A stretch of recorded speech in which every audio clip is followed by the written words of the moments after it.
بسم اللہ الرحمن الرحیم۔ اکرمہ بن ابی جہل ان 11 افراد میں سے ایک تھے جن کے قتل کا حکم آپ صلی اللہ علیہ وآلہ وسلم نے دیا تھا۔ اس حکم کی وجہ یہ تھی کہ انہوں نے اور ان کے باپ ابو جہل نے مسلمانوں کے ساتھ بہت زیادتیاں کی تھیں۔ یہ حکم سنتے ہی حضرت اکرمہ یمن کی طرف بھاگ نکلے۔ اس وقت تک ان کی بیوی حضرت ام حکیم رضی اللہ عنہا بنت حارث مسلمان ہو چکی تھیں۔ انہوں نے حضور صلی اللہ علیہ وآلہ وسلم سے حضرت اکرمہ کے لیے امان طلب کر لی اور ان کے تعاقب میں گئی۔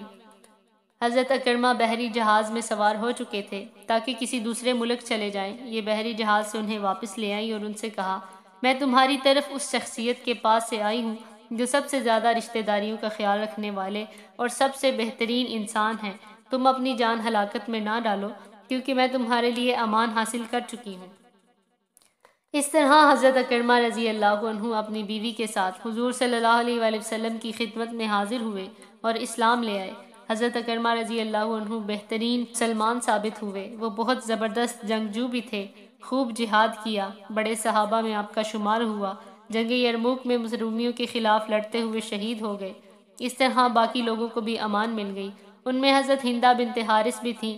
حضور صلی اللہ علیہ وآلہ وسلم نے ان کے قتل کا حکم بھی دیا تھا۔ یہ حضرت ابو سفیان رضی اللہ عنہ کی بیوی تھیں۔ ان کے قتل کا حکم آپ صلی اللہ علیہ وآلہ وسلم نے اس بنا پر دیا تھا کہ غزوہ احد میں انہوں نے حضرت حمزہ رضی اللہ عنہ کا مسئلہ کیا تھا، یعنی ان کے ناک کان وغیرہ کاٹے تھے، لیکن انہیں بھی معافی مل گئی اور یہ بھی مسلمان ہو گئی۔ صفوان بن امیہ کے بھی قتل کا حکم ہوا تھا، انہیں بھی معافی مل گئی اور یہ بھی مسلمان ہو گئے۔ کعب بن زہیر کو بھی معافی مل گئی۔ یہ اپنے اشعار میں حضور صلی اللہ علیہ وآلہ وسلم کو برا بلا کہتے تھے، یہ بھی مسلمان ہو گئے۔ اسی طرح وحشی نے غزوہ احد میں حضرت حمزہ رضی اللہ عنہ کو شہید کیا تھا۔ آپ صلی اللہ علیہ وآلہ وسلم نے ان کے بھی قتل کا حکم فرمایا تھا، لیکن یہ بھی مسلمان ہو گئے۔ پھر اس روز یعنی فتح مکہ کے دن حضور صلی اللہ علیہ وآلہ وسلم صفا پہاڑی پر جا بیٹھے اور لوگ گروہ در گروہ آپ صلی اللہ علیہ وآلہ وسلم کی خدمت میں حاضر ہو کر اسلام قبول کرتے رہے اور تمام چھوٹے بڑے مرد حاضر ہوئے، عورتیں بھی آئیں، سب اپنے اسلام کا اعلان کرتے رہے۔ ایک اور صاحب حضور صلی اللہ علیہ وآلہ وسلم کی خدمت میں حاضر ہوئے تو آپ صلی اللہ علیہ وآلہ وسلم کے رعب سے کانپنے لگے اور دہشت زدہ ہو گئے۔ حضور صلی اللہ علیہ وآلہ وسلم نے ان کی حالت دیکھ کر فرمایا، ڈرو نہیں، میں کوئی بادشاہ نہیں ہوں، بلکہ میں تو قریش کی ایک ایسی عورت کا بیٹا ہوں جو معمولی کھانا کھایا کرتی تھی۔ اس وقت جن لوگوں نے اسلام قبول کیا ان میں حضرت امیر معاویہ بن ابو سفیان رضی اللہ عنہ بھی تھے۔ وہ کہتے ہیں کہ صلح حدیبیہ کے موقع پر ہی اسلام کی محبت میرے دل میں داخل ہو چکی تھی۔ میں نے اس بات کا ذکر اپنی والدہ سے کیا تو انہوں نے کہا، خبردار اپنے والد کی خلاف ورزی نہ کرنا۔ اس کے باوجود میں نے اسلام قبول کر لیا مگر اس کو چھپائے رہا۔ پھر کسی طرح میرے والد ابو سفیان کو پتہ چل گیا۔ انہوں نے ناراضگی کے انداز میں مجھ سے کہا، تمہارا بھائی تم سے کہیں بہتر ہے کیونکہ وہ میرے دین پر قائم ہے۔ پھر فتح مکہ کے موقع پر میں نے اپنے دین کو ظاہر کر دیا اور آپ صلی اللہ علیہ وآلہ وسلم سے ملاقات کی۔ آپ صلی اللہ علیہ وآلہ وسلم نے مجھے خوش آمدید کہا۔ پھر میں کاتب وحی بن گیا، یعنی قرآن کی نازل ہونے والی آیات حضور صلی اللہ علیہ وآلہ وسلم مجھ سے لکھوا دیا کرتے تھے۔ اسی روز حضرت ابو سفیان رضی اللہ عنہ کی بیوی یعنی حضرت امیر معاویہ رضی اللہ عنہ کی والدہ ہندہ رضی اللہ عنہ بھی مسلمان ہو گئی۔ ان کے علاوہ بے شمار عورتیں اس روز اسلام لائیں اور آپ صلی اللہ علیہ وآلہ وسلم سے بیعت ہوئیں، لیکن آپ صلی اللہ علیہ وآلہ وسلم نے عورتوں سے مصافحہ نہیں فرمایا۔ حضرت عائشہ صدیقہ رضی اللہ عنہ فرماتی ہیں کہ حضور صلی اللہ علیہ وآلہ وسلم نے کبھی بھی کسی عورت سے مصافحہ نہیں فرمایا۔ مطلب یہ کہ عورتوں سے آپ صلی اللہ علیہ وآلہ وسلم زبانی بیعت لیا کرتے تھے۔ فتح مکہ کے موقع پر آپ صلی اللہ علیہ وآلہ وسلم نے ارشاد فرمایا، میرے پروردگار نے مجھ سے اسی نصرت اور فتح کا وعدہ فرمایا تھا۔ خانہ کعبہ کی چابی عثمان بن طلحہ کے پاس تھی۔ ان سے منگوا کر آپ صلی اللہ علیہ وآلہ وسلم نے خانہ کعبہ کو کھولا، پھر دروازے پر تالا لگا دیا اور آپ صلی اللہ علیہ وآلہ وسلم نے چابی پھر عثمان بن طلحہ کو دے دی۔ اس وقت تک وہ اسلام نہ لائے تھے مگر حضور صلی اللہ علیہ وآلہ وسلم کا یہ سلوک دیکھ کر وہ بھی مسلمان ہو گئے۔ آپ صلی اللہ علیہ وآلہ وسلم نے فرمایا، اے بنی طلحہ، یہ چابی ہمیشہ کے لیے تمہارے خاندان کو دی گئی اور نسل در نسل یہ تمہارے ہی خاندان میں رہے گی۔ اس موقع پر یہ بات بھی یاد رکھنے کے قابل ہے کہ ہجرت سے پہلے ایک روز آپ صلی اللہ علیہ وآلہ وسلم اپنے چند صحابہ کے ساتھ کعبہ میں داخل ہونا چاہتے تھے، لیکن عثمان بن طلحہ بہت بگڑے تھے اور چابی دینے سے صاف انکار کر دیا۔ حضور صلی اللہ علیہ وآلہ وسلم کو برا بلا بھی کہا۔ اس وقت آپ صلی اللہ علیہ وآلہ وسلم نے فرمایا، عثمان، ان قریب ایک دن تم دیکھو گے کہ یہ کنجی میرے ہاتھ میں ہوگی اور میں جسے چاہے یہ چابی دوں گا۔ اس پر عثمان بن طلحہ نے کہا، کیا اس دن قریش ہلاک اور برباد ہو چکے ہوں گے؟ حضور صلی اللہ علیہ وآلہ وسلم نے جواب میں ارشاد فرمایا تھا، نہیں، بلکہ اس دن آباد اور سربلند ہو جائیں گے۔ حضرت عثمان بن طلحہ کو یہ تمام باتیں اس وقت یاد آ گئیں جب آپ صلی اللہ علیہ وآلہ وسلم نے وہ چابی ان کے حوالے کی۔ آپ صلی اللہ علیہ وآلہ وسلم نے ارشاد فرمایا، عثمان، میں نے تم سے کہا تھا نا کہ ایک دن تم دیکھو گے یہ چابی میرے ہاتھ میں ہوگی اور میں جسے چاہوں گا یہ چابی دے دوں گا۔ یہ سن کر حضرت عثمان رضی اللہ عنہ نے کہا، میں گواہی دیتا ہوں کہ آپ اللہ کے رسول ہیں۔ پھر اس روز آپ صلی اللہ علیہ وآلہ وسلم نے حضرت بلال رضی اللہ عنہ کو حکم فرمایا کہ وہ کعبہ کی چھت پر چڑھ کر اذان دیں۔ چنانچہ حضرت بلال رضی اللہ عنہ نے اذان دی۔ اس کے بعد آپ صلی اللہ علیہ وآلہ وسلم نے اعلان فرمایا، جو شخص اللہ پر اور قیامت کے دن پر ایمان رکھتا ہے وہ اپنے گھر میں کوئی بت نہ چھوڑے، اس کو توڑ دے۔ لوگ بتوں کو توڑنے لگے۔ حضرت ابو سفیان رضی اللہ عنہ کی بیوی ہندہ رضی اللہ عنہ جب مسلمان ہو گئیں تو اپنے گھر میں رکھے بت کی طرف بڑھیں اور لگیں اس کو ٹھوکریں مارنے، ساتھ میں کہتی جاتی تھی، ہم لوگ تیری وجہ سے بہت دھوکے اور غرور میں تھے۔ پھر رسول کریم صلی اللہ علیہ وآلہ وسلم نے گرد و نواح میں بھی صحابہ کرام رضی اللہ عنہم کو بھیجا تاکہ ان علاقوں میں رکھے بتوں کو بھی توڑ دیا جائے۔ بعض علاقوں میں تو لوگوں نے باقاعدہ عبادت گاہیں بنا رکھی تھیں، ان میں بت رکھے گئے تھے۔ مشرکین ان بتوں اور عبادت خانوں کا اتنا ہی احترام کرتے تھے جتنا کہ کعبہ کا۔ وہ دن میں بھی جانور قربان کیا کرتے تھے جس طرح کے کعبہ میں کیے جاتے تھے۔ حد یہ کہ ان عبادت خانوں کا طواف بھی کیا جاتا تھا، غرض ہر خاندان کا الگ بت ہوتا تھا۔ فتح مکہ کے بعد حضور صلی اللہ علیہ وآلہ وسلم نے 19 دن تک وہاں قیام فرمایا۔ اس دوران آپ قصر نمازیں پڑھتے رہے۔ اس دوران ایک عورت نے چوری کر لی اور آپ صلی اللہ علیہ وآلہ وسلم نے اس کا ہاتھ کاٹنے کا حکم فرمایا۔ اس کی قوم کے لوگ جمع ہو کر حضرت اسامہ بن زید رضی اللہ عنہ کے پاس آئے کہ وہ حضور صلی اللہ علیہ وآلہ وسلم سے سفارش کر دیں۔ حضرت اسامہ رضی اللہ عنہ نے جب اس عورت کی سفارش کی تو آپ صلی اللہ علیہ وآلہ وسلم کے چہرے کا رنگ بدل گیا۔ آپ صلی اللہ علیہ وآلہ وسلم نے فرمایا، کیا تم اللہ کی مقرر کردہ سزاؤں میں سفارش کرتے ہو؟ حضرت اسامہ رضی اللہ عنہ نے فوراً عرض کیا، اے اللہ کے رسول، میرے لیے استغفار فرمائیے۔ آپ صلی اللہ علیہ وآلہ وسلم اسی وقت کھڑے ہوئے، پہلے اللہ کی حمد و ثنا بیان کی، پھر یہ خطبہ دیا، لوگوں، تم میں سے پہلی قوموں کو صرف اسی بات نے ہلاک کیا کہ اگر ان میں کوئی باعزت آدمی چوری کر لیتا تو اسے سزا نہیں دیتے تھے، لیکن اگر کوئی کمزور آدمی چوری کرتا تھا تو اسے سزا دیتے تھے۔ قسم ہے اس ذات کی جس کے قبضے میں میری جان ہے، اگر فاطمہ بنت محمد بھی چوری کرتی تو میں ان کا بھی ہاتھ کاٹ دیتا۔ اس کے بعد آپ صلی اللہ علیہ وآلہ وسلم کے حکم سے اس عورت کا ہاتھ کاٹ دیا گیا۔ پھر حضور صلی اللہ علیہ وآلہ وسلم نے عطاب بن اسید رضی اللہ عنہ کو مکہ معظمہ کا والی مقرر فرمایا۔ انہیں حکم دیا کہ لوگوں کو نمازیں پڑھایا کریں۔ یہ پہلے امیر ہیں جنہوں نے فتح مکہ کے بعد مکہ میں جماعت سے نماز پڑھائی۔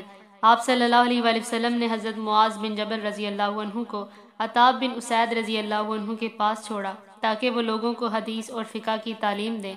عطاب رضی اللہ عنہ دھوکے بازوں اور بے نمازوں پر بہت سخت تھے۔ وہ لوگوں سے کہا کرتے تھے کہ جس کے بارے میں نے سنا کہ وہ بلا وجہ جماعت کی نماز چھوڑتا ہے میں اسے قتل کر دوں گا۔ ان کی اس سختی کو دیکھ کر مکہ کے لوگوں نے ان کی شکایت ان الفاظ میں کی، اے اللہ کے رسول، آپ نے اللہ کے گھر والوں پر عطاب جیسے دیہاتی اور اجڑ آدمی کو امیر مقرر کر دیا ہے۔ آپ صلی اللہ علیہ وآلہ وسلم نے جواب میں ارشاد فرمایا، میں نے خواب میں دیکھا ہے کہ عطاب جنت کے دروازے پر آئے اور بڑے زور سے زنجیر ہلائی، آخر دروازہ کھلا اور وہ اس میں داخل ہو گئے۔ ان کے ذریعے اللہ نے اسلام کو سربلند فرمایا ہے۔ جو شخص مسلمانوں پر ظلم کرنا چاہتا ہے عطاب اس کے خلاف مسلمانوں کی مدد کرنے کے لیے تیار رہتے ہیں۔ فتح مکہ کے بعد غزوہ حنین پیش آیا۔ حنین طائف کے قریب ایک گاؤں ہے۔ اس غزوے کو غزوہ حوازن اور غزوہ اوتاس بھی کہتے ہیں۔ جب اللہ تعالیٰ نے اپنے نبی صلی اللہ علیہ وآلہ وسلم کے ہاتھوں پر مکہ فتح فرما دیا تو سبھی قبیلوں نے اطاعت قبول کر لی، مگر قبیلہ بنی حوازن اور بنی ثقیف نے اطاعت قبول کرنے سے انکار کر دیا۔ یہ دونوں قبیلے بہت سرکش اور مغرور تھے۔ اپنے غرور میں وہ کہنے لگے، خدا کی قسم، محمد کو اب تک ایسے لوگوں سے واسطہ پڑا ہے جو لوگوں سے بھی اچھی طرح واقف نہیں تھے۔ اب انہوں نے جنگ کی تیاری شروع کر دی۔ انہوں نے مالک بن عوف نظیری کو اپنا سردار بنا لیا جو بعد میں مسلمان ہو گئے تھے۔ جب مالک بن عوف کو سب نے متفقہ طور پر تمام قبیلوں کا سردار بنا لیا تو ہر طرف سے مختلف قبیلے بڑی تعداد میں آ کر لشکر میں شامل ہونے لگے۔ آخر مالک بن عوف نے اپنا یہ لشکر لے کر اوتاس کے مقام پر جا کر پڑاؤ ڈالا۔ ادھر جب آقا مدنی صلی اللہ علیہ وآلہ وسلم کو خبریں ملی کہ بنی حوازن نے ایک بڑا لشکر جمع کیا ہے، تو آپ صلی اللہ علیہ وآلہ وسلم نے اپنے ایک صحابی حضرت عبداللہ بن ابی حدود اسلمی کو ان کی جاسوسی کے لیے روانہ کیا اور رخصت کرتے ہوئے ان سے فرمایا ان کے لشکر میں شامل ہو جانا اور سننا کہ وہ کیا فیصلے کر رہے ہیں۔ چنانچہ وہ بنی حوازن کے لشکر میں شامل ہو گئے، ان کی باتیں سنتے رہے، پھر واپس آ کر حضور صلی اللہ علیہ وآلہ وسلم کو ساری تفصیلات سنائیں۔ قبیلہ بنی حوازن والے اپنے ساتھ اپنی عورتیں، بچے اور مال اور دولت بھی لے آئے تھے۔ جب حضور صلی اللہ علیہ وآلہ وسلم کو یہ اطلاع ملی تو مسکرائے اور ارشاد فرمایا، انشاءاللہ کل یہ سب کچھ مسلمانوں کے لیے مال غنیمت بنے گا۔ حضور صلی اللہ علیہ وآلہ وسلم بنی حوازن سے مقابلے کے لیے 12,000 کا لشکر لے کر روانہ ہوئے۔ ان میں 2,000 نوجوان مکہ معظمہ اور گرد و نواح کے تھے، باقی 10,000 وہ صحابہ تھے جو آپ صلی اللہ علیہ وآلہ وسلم کے ساتھ آئے تھے اور جن کے ہاتھ پر اللہ تعالیٰ نے مکہ فتح کرایا تھا۔ جب اسلامی لشکر دشمن کے پڑاؤ کے قریب پہنچ گیا تو حضور صلی اللہ علیہ وآلہ وسلم نے لشکر کی صف بندی فرمائی، مہاجرین اور انصار میں جھنڈے تقسیم فرمائے۔ مہاجرین کا پرچم آپ نے حضرت علی رضی اللہ عنہ کے سپرد فرمایا، ایک پرچم حضرت سعد بن ابی وقاص رضی اللہ عنہ کو اور ایک حضرت عمر رضی اللہ عنہ کو بھی عنایت فرمایا۔ انصار میں سے آپ صلی اللہ علیہ وآلہ وسلم نے پرچم حباب بن منظر رضی اللہ عنہ کو عطا فرمایا، ایک پرچم اسید بن حضیر رضی اللہ عنہ کو عنایت فرمایا۔ جب حضور صلی اللہ علیہ وآلہ وسلم اپنے خچر پر سوار ہوئے تو 2 زرہیں پہنے ہوئے تھے، خود یعنی لوہے کا ہیلمٹ بھی پہن رکھا تھا۔ حضور صلی اللہ علیہ وآلہ وسلم اپنے لشکر کو لے کر آگے بڑھے۔ مشرکوں کے لشکر کی تعداد 20,000 تھی اور انہوں نے اپنے لشکر کو پہاڑوں اور دروں میں چھپا دیا تھا۔ جو ہی اسلامی لشکر وادی میں شامل ہوا، مشرکین نے اچانک ان جگہوں سے مسلمانوں پر حملہ کر دیا اور زبردست تیر اندازی کی۔ یہ لوگ تھے بھی بہت ماہر تیر انداز، ان کا نشانہ بہت پختہ تھا۔ اس اچانک اور زبردست حملے سے مسلمان گھبرا گئے، ان کے پاؤں اکھڑ گئے۔ مشرکین کے ہزاروں تیر ایک ساتھ آ رہے تھے، بہت سے مسلمان منہ پھیر کر بھاگے، لیکن اللہ کے رسول صلی اللہ علیہ وآلہ وسلم اپنی جگہ جمے رہے، 1 انچ بھی پیچھے نہ ہٹے۔ مسلمانوں کے لشکر میں اس روز دراصل مکہ کے کچھ مشرک بھی چلے آئے، یہ مال غنیمت کے لالچ میں آئے تھے۔ جب زبردست تیر اندازی ہوئی تو یہ ایک دوسرے سے کہنے لگے، بھئی موقع ہے میدان سے بھاگ نکلنے کا، اس طرح مسلمانوں کے حوصلے پست ہو جائیں گے۔ اس کے ساتھ ہی وہ یکدم بھاگ کھڑے ہوئے۔ انہیں بھاگتے دیکھ کر بعض ایسے مسلمان جنہوں نے فتح مکہ کے موقع پر اسلام قبول کیا تھا، یہ سمجھے کہ ان کے ساتھی مسلمان بھاگ رہے ہیں، ان پر گھبراہٹ طاری ہو گئی، وہ بھی بھاگنے لگے۔ اس طرح ایک دوسرے کو بھاگتا دیکھ کر سب پریشان ہو گئے، لہٰذا باقیوں کے بھی پاؤں اکھڑ گئے۔ حضور صلی اللہ علیہ وآلہ وسلم کے آس پاس صرف چند صحابہ رہ گئے، ان میں حضرت ابو بکر، حضرت عمر، حضرت علی، حضرت عباس، ان کے بیٹے حضرت فضل، ربیعہ بن حارث اور حضور صلی اللہ علیہ وآلہ وسلم کے چچا زاد بھائی ابو سفیان بن حارث رضی اللہ عنہم شامل تھے۔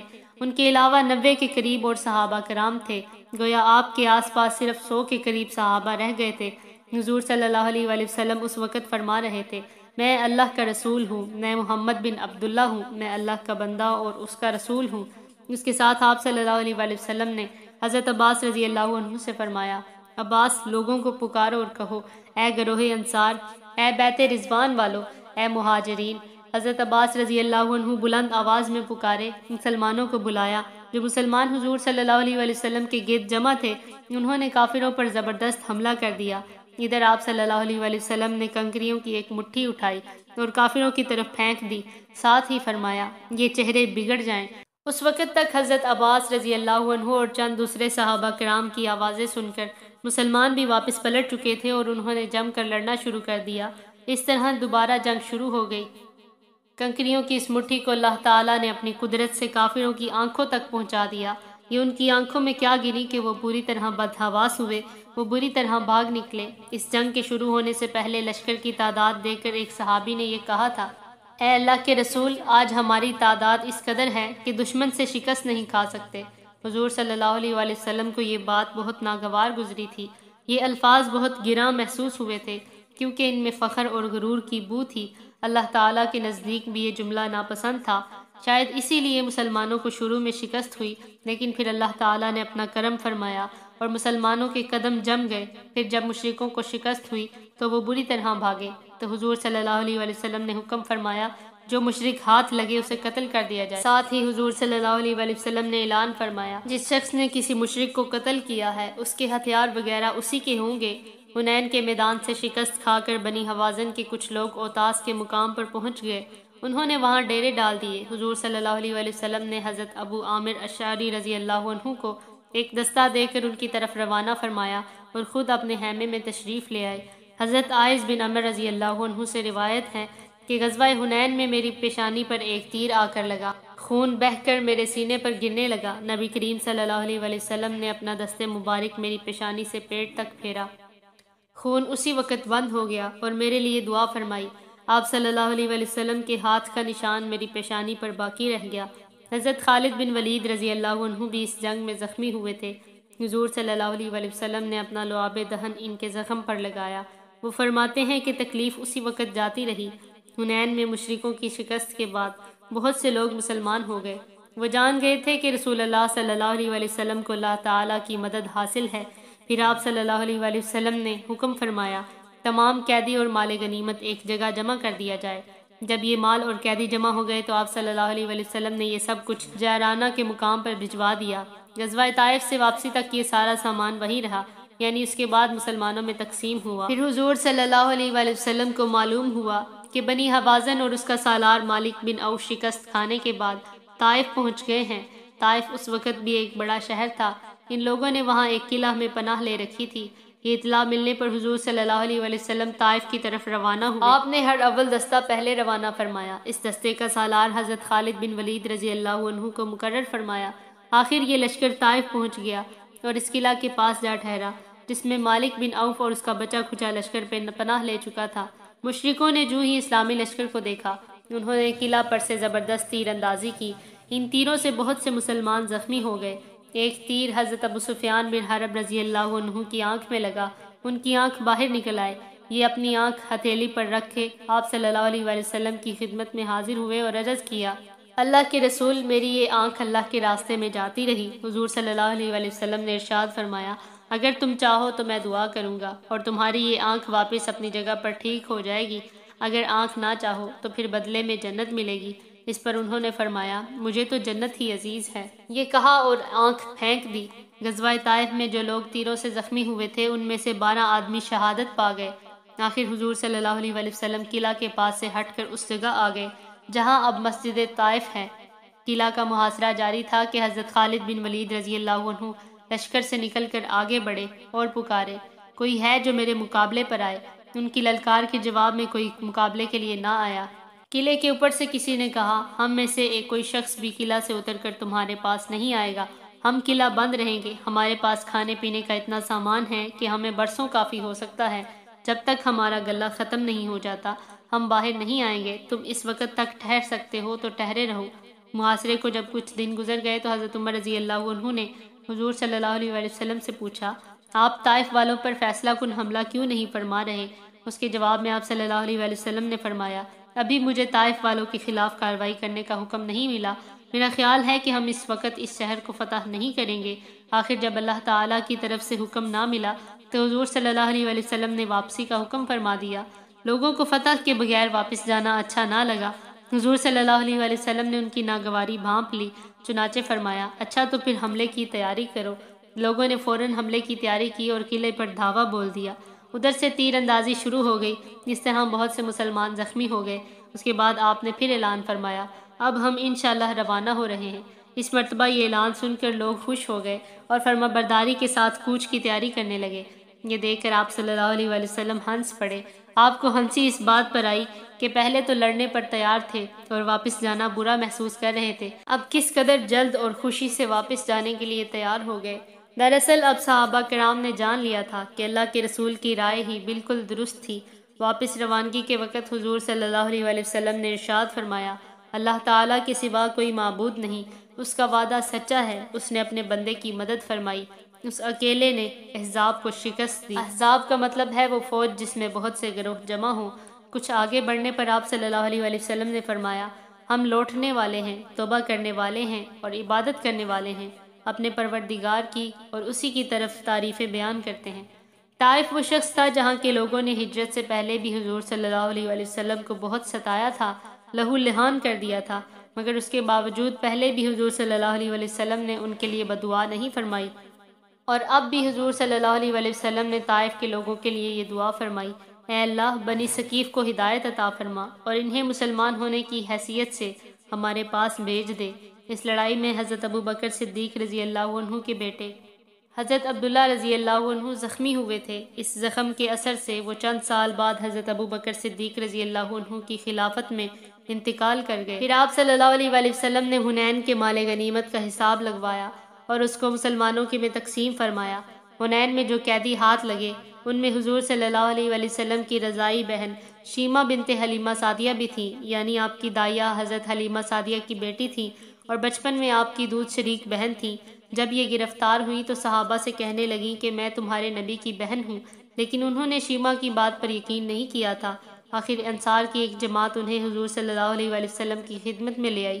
شیمہ جب آپ کے سامنے آئی تو بولی، اے محمد میں آپ کی بہن ہوں۔ حضور صلی اللہ علیہ وآلہ وسلم نے ان سے پوچھا، اس بات کا کیا ثبوت ہے؟ جواب میں شیمہ بولی، میرے انگوٹھے پر آپ کے کاٹنے کا نشان ہے، جب میں نے آپ کو گود میں اٹھا رکھا تھا۔ حضور صلی اللہ علیہ وآلہ وسلم نے اس نشان کو پہچان لیا۔ پہچانتے ہی آپ کھڑے ہو گئے، ان کے لیے اپنی چادر بچھائی اور انہیں عزت سے بٹھایا۔ اس وقت آپ کی آنکھوں میں آنسو آ گئے اور فرمایا، تم جو کچھ مانگو گی دیا جائے گا، جس بات کی سفارش کرو گی قبول کی جائے گی۔ اس پر شیمہ نے اپنی قیدیوں کی رہائی کا مطالبہ کیا۔ قیدیوں کی تعداد 6000 تھی۔ حضور صلی اللہ علیہ وآلہ وسلم نے یہ سب قیدی شیمہ کے حوالے کر دیا۔ یہ حد درجے شریفانہ سلوک تھا۔ اس طرح شیمہ اپنی قوم کے لیے بے حد بابرکت ثابت ہوئی۔ اس کے بعد بنی حوازن کے دوسرے قیدیوں کو بھی رہائی مل گئی۔ مالک بن عوف جنگ کے میدان سے فرار ہو کر طائف چلے گئے تھے، جبکہ ان کے گھر والے قیدی بنا لیے گئے۔ حضور صلی اللہ علیہ وآلہ وسلم نے انہیں بھی رہا کروا دیا۔ جب مالک بن عوف کو اپنے گھرانے کے ساتھ آپ صلی اللہ علیہ وآلہ وسلم کے حسن سلوک کا پتہ چلا تو وہ بھی طائف سے نکل کر آپ صلی اللہ علیہ وآلہ وسلم کی خدمت میں حاضر ہوئے۔ آپ صلی اللہ علیہ وآلہ وسلم کی خدمت میں حاضر ہو کر انہوں نے اسلام قبول کر لیا اور انہیں بنی حوازن کے ان لوگوں کا امیر بنا دیا جو مسلمان ہو گئے تھے۔ آپ صلی اللہ علیہ وآلہ وسلم مکہ معظمہ کی طرف روانہ ہونے لگے تو عمرے کا احرام باندھ لیا۔ وہاں سے روانہ ہوتے وقت رات کے وقت مکہ میں داخل ہوئے۔ آپ صلی اللہ علیہ وآلہ وسلم مسلسل لبیک یعنی تلبیہ پڑھ رہے تھے۔ عمرے سے فارغ ہو کر آپ صلی اللہ علیہ وآلہ وسلم 27 ذی القعدہ کو مدینہ منورہ واپس تشریف لائے۔ فتح مکہ کے بعد عرب کے تمام قبائل پر اسلام کی دھاک بیٹھ گئی اور وہ جوک در جوک اسلام قبول کرنے لگے۔ رجب 9 ہجری میں غزوہ تبوک پیش آیا۔ آپ صلی اللہ علیہ وآلہ وسلم کو اپنے جاسوسوں کے ذریعے اطلاعات ملی کہ رومیوں نے شام میں بہت زبردست لشکر جمع کیا ہے، اور یہ کہ انہوں نے اپنے ہر اول دستے کو بلقا کے مقام تک پھیلا دیا ہے۔ یہ ایک مشہور مقام کا نام ہے۔ ان اطلاعات کے مطابق آپ صلی اللہ علیہ وآلہ وسلم نے تیاری کا حکم فرمایا، اور آپ صلی اللہ علیہ وآلہ وسلم نے یہ تو نہیں بتایا کہ جانا کہاں ہے، مطلب یہ کہ اس بات کو خفیہ رکھتے تھے، لیکن غزوہ تبوک کی باری میں آپ نے معاملہ راز میں نہ رکھا، اس لیے کہ رومیوں کا لشکر بہت زیادہ فاصلے پر تھا۔ راستے کی تکالیف کا اندازہ کیے بغیر چل پڑنا مناسب نہیں تھا۔ اس کے علاوہ دشمن کی تعداد بھی بہت زیادہ تھی، اس لیے اس کے مطابق تیاری کرنے کی ضرورت تھی۔ غزوہ تبوک آپ صلی اللہ علیہ وآلہ وسلم کا آخری غزوہ ہے۔ اس کے بعد آپ صلی اللہ علیہ وآلہ وسلم کسی غزوے میں تشریف نہ لے جا سکے، البتہ مہمات کے لیے صحابہ کرام رضی اللہ عنہم کو روانہ فرماتے رہے۔ سامان جنگ اور ضرورت کی دوسری چیزوں کے لیے آپ صلی اللہ علیہ وآلہ وسلم نے امداد کا اعلان فرمایا۔ اس اعلان کا سننا تھا کہ صحابہ کرام نے اپنی مال اور دولت پانی کی طرح خرچ کیا۔ حضرت عثمان رضی اللہ عنہ نے تو اس قدر دولت لٹائی کہ کوئی دوسرا شخص مقدار کے لحاظ سے ان کی برابری نہ کر سکا۔ انہوں نے 900 اونٹ، 100 گھوڑے، 10,000 دینار اور ان کے علاوہ بے شمار زاد راہ دیا۔ حضرت عثمان رضی اللہ عنہ کی فیاضی کا حال دیکھ کر آپ صلی اللہ علیہ وآلہ وسلم نے فرمایا، اے اللہ، میں عثمان سے راضی ہوں، تو بھی ان سے راضی ہو جا۔ ایک روایت کے مطابق آپ صلی اللہ علیہ وآلہ وسلم کافی رات گئے تک ان کے لیے دعا فرماتے رہے۔ آپ صلی اللہ علیہ وآلہ وسلم نے ان کے لیے یہ الفاظ میں دعا فرمائی، آج کے بعد عثمان کا کوئی عمل انہیں نقصان نہیں پہنچا سکتا۔ یہ الفاظ کہتے وقت آپ صلی اللہ علیہ وآلہ وسلم ان دیناروں کو الٹ پلٹ کر رہے تھے۔ حضرت عثمان رضی اللہ عنہ کے علاوہ جو دوسرے مالدار صحابہ تھے انہوں نے بھی لشکر کی تیاری میں زبردست امداد دی۔ حضرت ابو بکر صدیق رضی اللہ عنہ تو قربانی میں سب سے آگے بڑھ گئے۔ وہ اپنے گھر کا سارا سامان لے آئے۔ اس کی تعداد 4000 درہم کے قریب تھی۔ آپ صلی اللہ علیہ وآلہ وسلم نے ان سے پوچھا تھا، ابو بکر اپنے گھر والوں کے لیے بھی کچھ چھوڑا ہے یا نہیں؟ جواب میں انہوں نے عرض کیا، میں نے ان کے لیے اللہ اور اللہ کا رسول چھوڑا ہے۔ حضرت عمر رضی اللہ عنہ اپنا نصف مال لے آئے۔ حضرت عبد الرحمن بن عوف رضی اللہ عنہ بھی بہت سا مال لے آئے۔ حضرت عباس بن عبد المطلب رضی اللہ عنہ بھی بہت مال لائے۔ عورتوں نے اپنے زیور اتار کر بھیجے۔ حضرت عاصم بن عدی رضی اللہ عنہ نے 70 وس کھجوروں کے دیے۔ ایک وس کتنے وزن کو کہتے ہیں؟ جتنا وزن ایک اونٹ پر لادا جا سکے۔ یہ وزن تقریباً 4.25 ٹن بنتا ہے۔ آخر کار جنگ کی تیاری مکمل ہو گئی۔ آپ صلی اللہ علیہ وآلہ وسلم 30,000 کے لشکر کے ساتھ روانہ ہوئے۔ اس لشکر میں 10,000 گھوڑے تھے۔ آپ نے محمد بن مسلمہ رضی اللہ عنہ کو مدینہ منورہ میں اپنا قائم مقام مقرر فرمایا۔ اس لشکر میں کچھ منافقین بھی شامل ہو گئے۔ ان میں منافقوں کا سردار عبداللہ بن ابی سلول بھی تھا۔ یہ مہم چونکہ بہت دشوار تھی، طویل فاصلے والی تھی، اس لیے اکثر منافقین تو شروع ہی سے ساتھ نہیں دیتے تھے۔ پھر جانے والوں میں سے بھی بہت سو کی ہمتیں جواب دے گئیں اور وہ کچھ دور تک چلے کہ واپس لوٹ آئے۔ اس طرح منافقوں کا پول کھل گیا۔ حضور صلی اللہ علیہ وآلہ وسلم نے اس غزوے کے لیے کئی پرچم تیار کروائے تھے۔ سب سے بڑا پرچم حضرت ابوبکر صدیق رضی اللہ عنہ کے ہاتھ میں دیا گیا۔ حضرت علی رضی اللہ عنہ کو آپ صلی اللہ علیہ وآلہ وسلم نے مدینہ منورہ میں ہی ٹھہرنے کا حکم فرمایا۔ اس پر حضرت علی رضی اللہ عنہ کو پریشانی محسوس ہوئی تو آپ صلی اللہ علیہ وآلہ وسلم نے ارشاد فرمایا، کیا تم اس بات سے خوش نہیں ہو کہ تمہاری حیثیت میرے لیے وہی ہے جو موسیٰ علیہ السلام کے لیے ہارون علیہ السلام کی تھی؟ فرق یہ ہے کہ ہارون علیہ السلام نبی تھے اور میرے بعد کوئی نبی نہیں ہے۔ یہ سن کر حضرت علی رضی اللہ عنہ مطمئن ہو گئے۔ سوائے غزوہ تبوک کے اور کوئی غزوہ ایسا نہیں تھا جس میں حضرت علی رضی اللہ عنہ شریک نہ ہوئے ہوں۔ اس سفر کے دوران تبوک کی طرف جاتے ہوئے آپ صلی اللہ علیہ وآلہ وسلم اور صحابہ کرام رضی اللہ عنہم ان کھنڈرات کے پاس سے گزرے جو قوم سمود کا وطن تھا اور جنہیں اللہ تعالیٰ نے عذاب سے تباہ و برباد کر دیا تھا۔ اس مقام سے گزرتے وقت آپ صلی اللہ علیہ وآلہ وسلم نے اپنے سر مبارک پر کپڑا ڈال لیا اور سواری کی رفتار تیز کر دی تاکہ جلد از جلد وہاں سے گزر جائیں، اور آپ صلی اللہ علیہ وآلہ وسلم نے صحابہ کرام رضی اللہ عنہم سے فرمایا، ان کھنڈرات کے پاس سے روتے ہوئے گزرو، کہیں تم بھی اس بلا میں گرفتار نہ ہو جائے۔ آپ صلی اللہ علیہ وآلہ وسلم نے یہ اعلان بھی فرمایا، آج رات ان پر آندھی کا زبردست طوفان آئے گا، جس کے پاس اونٹ یا گھوڑا ہے وہ اس کو باندھ کر رکھے۔ ساتھ میں آپ صلی اللہ علیہ وآلہ وسلم نے حکم فرمایا، آج رات کوئی شخص تنہا اپنے پڑاؤ سے باہر نہ جائے بلکہ کسی نہ کسی کو اپنے ساتھ ضرور رکھے۔ پھر اتفاق ایسا ہوا کہ ایک شخص کسی ضرورت سے تنہا باہر نکل گیا، نتیجہ یہ کہ اس کا دم گھٹ گیا۔ ایک دوسرا شخص اپنے اونٹ کی تلاش میں نکل گیا، اس کا انجام یہ ہوا کہ ہوا اسے اڑا کر لے گئی اور پہاڑوں پر جا پھینکا۔ حضور صلی اللہ علیہ وآلہ وسلم کو جب ان دو واقعات کا علم ہوا تو فرمایا، کیا میں نے نہیں کہا تھا کہ کوئی تنہا نہ جائے، باہر جانا پڑے تو کسی کو ساتھ لے کر نکلے۔ اس سفر کے دوران ایک روز پانی بالکل ختم ہو گیا، پیاس نے لوگوں کو پریشان کر دیا۔ آخر لوگوں نے آپ صلی اللہ علیہ وآلہ وسلم سے ذکر کیا۔ آپ صلی اللہ علیہ وآلہ وسلم نے دعا کے لیے ہاتھ اٹھا دیے۔ آپ صلی اللہ علیہ وآلہ وسلم اس وقت تک ہاتھ اٹھائے رہے جب تک کہ بارش نہ ہو گئی، اور اتنی بارش ہو گئی کہ سب سیراب ہو گئے۔ لشکر نے اپنے برتن بھی بھر لیے۔ ان حالات میں حضور صلی اللہ علیہ وآلہ وسلم کی اونٹنی گم ہو گئی۔ آپ صلی اللہ علیہ وآلہ وسلم نے اونٹنی کو تلاش کرنے کا حکم فرمایا۔ لشکر میں کچھ منافق رہ گئے تھے، وہ واپس نہیں گئے تھے۔ اس موقع پر وہ کہنے لگے کہ محمد صلی اللہ علیہ وآلہ وسلم کا دعویٰ تو یہ ہے کہ وہ نبی ہیں اور یہ مسلمانوں کو آسمان کی خبریں سناتے ہیں، لیکن انہیں یہ معلوم نہیں کہ ان کی اونٹنی کہاں گئی ہے۔ آپ صلی اللہ علیہ وآلہ وسلم تک منافقین کی یہ باتیں فوراً ہی پہنچ گئیں۔ آپ صلی اللہ علیہ وآلہ وسلم نے لوگوں کے سامنے ارشاد فرمایا، مجھ تک کچھ لوگوں کی یہ بات پہنچی ہے کہ اللہ کی قسم میں انہی باتوں کو جانتا ہوں جو اللہ تعالیٰ مجھے بتاتے ہیں، اور اونٹنی کے بارے میں مجھے بھی اللہ تعالیٰ نے بتایا ہے کہ وہ فلاں وادی میں ہے، اس کی مہار ایک درخت کی ٹہنی میں الجھ گئی ہے، تم لوگ وہاں جاؤ اور میری اونٹنی کو واپس لے آؤ۔ لوگ وہاں گئے تو اونٹنی کو اسی حالت میں پایا جیسا کہ آپ صلی اللہ علیہ وآلہ وسلم نے بتایا تھا۔ سفر جاری تھا کہ حضرت ابو ذر غفاری رضی اللہ عنہ کا اونٹ تھک کر بیٹھ گیا اور وہ کسی طرح چلنے کے لیے تیار نہ ہوا، تو تنگ آ کر حضرت ابو ذر رضی اللہ عنہ نے سامان اس پر اتارا اور اپنے سر پر رکھ لیا اور پیدل چل پڑے، یہاں تک کہ آپ صلی اللہ علیہ وآلہ وسلم تک پہنچ گئے۔ لوگ آپ صلی اللہ علیہ وآلہ وسلم کو پہلے ہی خبر دے چکے تھے کہ ابو ذر پیچھے رہ گئے ہیں کیونکہ ان کا اونٹ تھک گیا ہے۔ یہ سن کر آپ صلی اللہ علیہ وآلہ وسلم نے فرمایا تھا، اسے اس کے حال پر چھوڑ دو، اگر ابو ذر میں کوئی خیر ہے تو اللہ تعالیٰ اسے تم تک پہنچا دے گا، اور اگر خیر کے بجائے برائی ہے تو سمجھ لو اللہ تعالیٰ نے تمہیں اس سے امن دے دیا۔ پھر لوگوں نے دور سے کسی کو آتے دیکھا تو آپ صلی اللہ علیہ وآلہ وسلم کو اطلاع دی۔